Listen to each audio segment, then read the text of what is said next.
We're here because we've lost women and girls.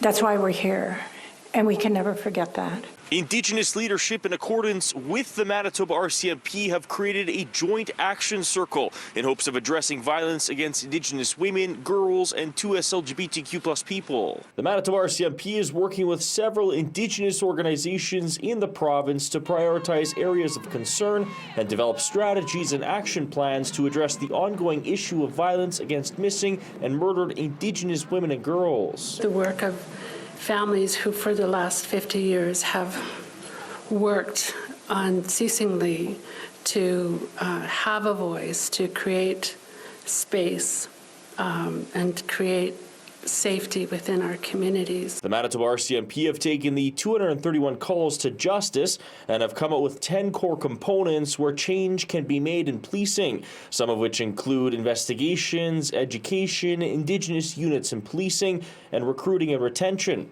RCMP Assistant Commissioner Rob Hill says the Joint Action Circle will be Indigenous-led and survivor-centric. Previously, we came to the table with plans and strategies, but we now recognize the necessity of coming to the table with open minds. We are committed to listening. We are committed to change and to the continuation of our reconciliation journey.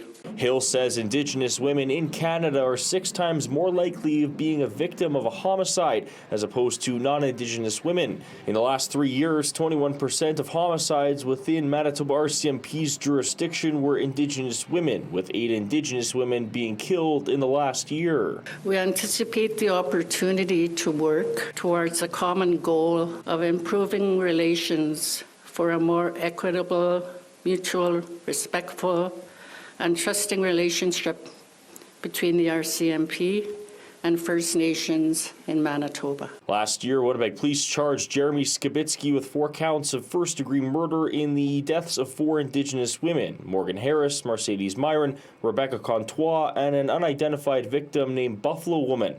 Tel Denham Morrisseau says there are many Indigenous families across Canada that have loved ones who are either missing or murdered, and says it's time to stop this. I want for us to never forget their names and so many others, all of them, because they deserve to be remembered. In Winnipeg, Alex Karpa, City News.